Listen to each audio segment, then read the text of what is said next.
자장율사, 범일국사, 나홍선사는 모두 난세의 인물들입니다. 자장율사는 삼국통일 직전 국력이 가장 약했던 신라의 수도에 황룡사 국층 목탑을 세우면서 민심을 하나로 모으는 역할을 했죠. 범일국사는 유학하던 당시 당나라 무종의 불교 탄압을 겪고 귀국하죠. 나홍선사는 또 고려 말의 혼란 가운데서 불법을 올바로 펴기 위해 애썼고요. 그래서 책에는 당대의 역사와 시대상이 적절히 녹아 있어서 글을 읽다가 관련 내용을 찾아보게도 만듭니다. 재미있게 읽으면서 공부가 되는 총서가 오대산의 고승입니다. 그렇습니다.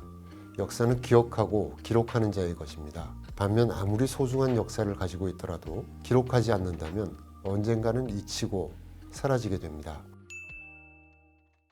오늘은 오대산 월정사 소식을 전해드리겠습니다. 오대산 월정사가 1400년 역사에서 큰 발자취를 남긴 고승들의 삶과 사상을 중고생 눈높이로 정리한 오대산의 고승 시리즈를 시작했습니다. 고승들의 삶과 사상을 정리한 책들은 덜어 있습니다. 그런데 교구 본사 사찰이 자신들이 배출한 스승들을 총서 형식으로 펴내는 것은 상당히 드문 일입니다. 월정사는 오대산의 사상과 문화 DNA를 찾는 작업이라고 의미를 설명했습니다. 월정사는 최근 기자간담회를 열고 총서의 1차분 3권을 공개했습니다. 자장율사, 신라불교의 설계자, 범일국사, 대관령이 신이 되다, 나홍선사, 시대를 깨우고 백성을 품다 등 3권입니다. 앞으로 신미대사, 사명대사, 하남선사, 탄어선사, 만화선사에 이어 오대산, 천년의 시간과 정신, 오대산의 역사와 기록 등 10권으로 완간될 예정입니다. 여기서 눈에 띄는 점은 고승의 명단입니다. 하남, 탄허, 만화선사는 누가 봐도 오대산 스님들입니다. 월정사 상원사에서 거의 평생을 보내면서 뚜렷한 족적을 남겼지요. 그렇지만 자장율사나 범일국사, 나홍선사, 신미대사, 사명대사는 오대산과 인연은 분명하지만 평생을 이곳에서 보낸 분들은 아닙니다. 오히려 요즘 표현으로 본다면 전국구 스님들입니다. 신라 때 스님인 자장율사는 당나라 유학 후에 부처님의 진신사리를 옮겨와 전국 사찰에 모신 분입니다. 월정사를 창건한 분이 맞지만 통도사, 영월의 법흥사, 설악산 봉정암 등도 자장율사가 진신사리를 모셔 창건한 절입니다. 고려 말의 나홍선사도 경북 영덕 출신으로 오대산과 많은 인연을 맺었지만 원나라 유학 후에는 황해도 신광사 주지를 거쳐 양주 회암사를 중창하고 마지막엔 여주 신력사에서 입적했습니다. 임진왜란 때 승병장으로 이름을 알린 사명대사 역시 전국적으로 유적이 산지에 있지요. 그래서 저는 이 명단을 보면서 선점이란 단어를 떠올렸습니다. 이번 총서를 발간하면서 월정사는 기록되지 않은 역사는 오래가지 못한다고 했습니다. 그렇습니다.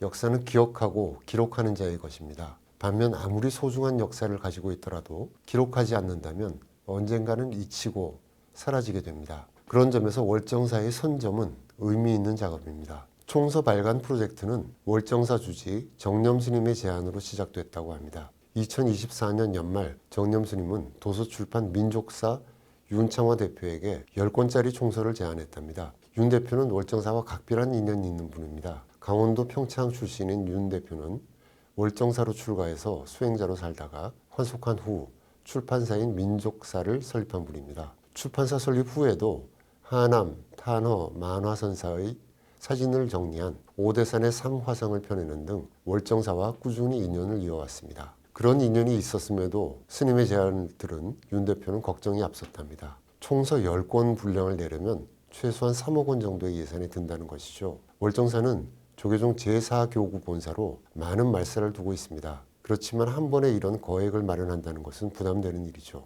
그럼에도 정념스님은 걱정 말라며 추진을 부탁했다고 합니다. 정념스님은 오대산은 과거에 머문 산이 아니라 지금도 4개의 선원에서 100여 명의 선승들이 치열하게 화두를 들고 수행하는 살아있는 공간이라면서 역사 속 고승들의 생애와 가르침을 오늘의 언어로 다시 정리하고 그 정신을 기록으로 남기는 일이야말로 지금 반드시 필요한 일이라고 했습니다. 고승의 선정 기준은 오대산에서 수행하고 구체적으로 일화가 있는 분들로 정했습니다.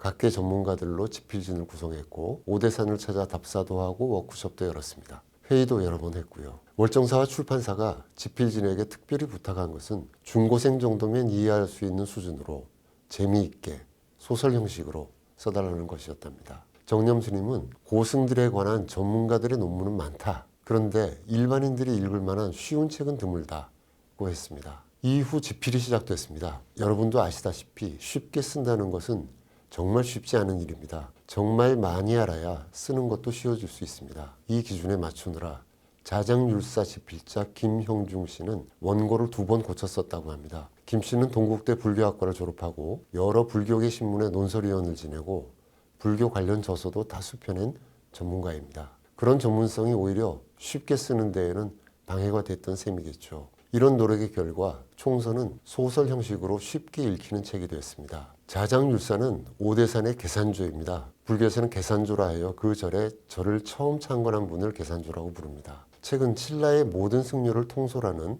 대국통이라는 지위 자장율사가 선덕여왕의 만류를 뿌리치고 서라벌을 떠나 당시로서는 고구려와의 접경 지역인 강원도 오대산으로 들어가는 장면으로 시작합니다. 그의 발항에는 당나라 오대산에서 문수보살을 칭견하고 받아온 진신사리가 들어있었죠. 책은 오대산 장면에서 시간을 거슬러 자장의 탄생과 성장 과정, 출가, 그리고 당나라 유학의 순으로 흘러갑니다. 삼국유사 등 문헌에서 적힌 기록 사이사이의 빈틈은 상상력으로 채웁니다. 문수보살, 용왕, 용 등이 등장해 전래설화를 읽는 느낌이 듭니다. 그 사이사이 고구려 백제 신라 그리고 우회의 관계가 서술돼 삼국통일 전야의 역사적 풍경도 읽을 수 있습니다. 범일국사는 오대산과 깊은 인연이 있는 스님입니다. 통일신라 시대 오대산의 정기를 받아 강릉의 명문가에서 태어난 아이의 출생의 비밀로 시작합니다.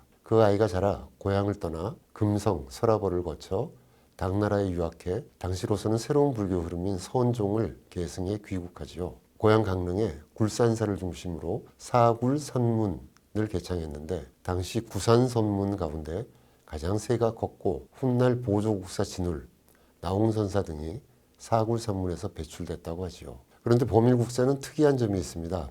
언젠가부터 대관령의 산신으로 모셔진 것이죠. 강릉 단오제에서도 주신으로 모셔지고 있다고 하고요. 그만큼 범일국사의 위상은 사찰 담장을 넘어 주민들에게도 신적인 존재였던 것이겠죠. 그런 전설 같은 이야기들이 펼쳐집니다. 청사는 나를 보고 말없이 살라 하고 창공은 나를 보고 티없이 살라 하네.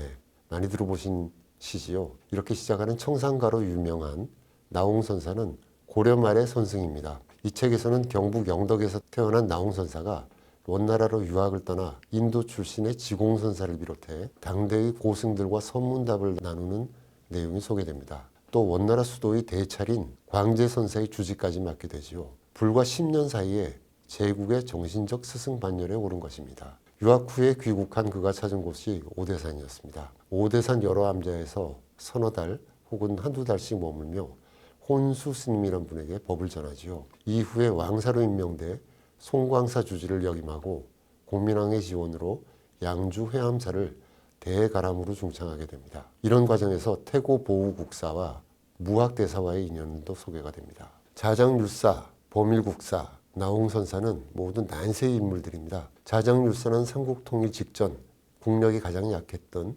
신라의 수도에 황룡사 국층 목탑을 세우면서 민심을 하나로 모으는 역할을 했지요. 범일국사는 유학하던 당시 당나라 무종의 불교 탄압을 겪고 귀국하지요. 나홍선사는 또 고려 말의 혼란 가운데서 불법을 올바로 펴기 위해 애썼고요. 그래서 책에는 당대의 역사와 시대상이 적절히 녹아 있어서 글을 읽다가 관련 내용을 찾아보게도 만듭니다. 재미있게 읽으면서 공부가 되는 총서가 오대산의 고승입니다. 앞서 역사는 기억하고 기록하는 자의 것이라고 말씀드렸습니다. 정념 스님은 간담회장에서 인공지능 AI 시대를 이야기했습니다. 기계가 인간화되고 인간이 기계화되는 대전환의 시대라는 것이죠. 또한 인공지능 시대에는 얼마나 많은 데이터를 인공지능이 학습하느냐에 따라 올바른 정보가 전달될 수 있는 길도 열리죠. 이번 총서는 그런 데이터 제공의 의미도 있다고 합니다. 오대산의 선조 현양 작업이 기대가 됩니다. 또한 다른 사찰이나 기관에서도 스승을 현양하는 다양한 시도가 이루어지길 기대합니다.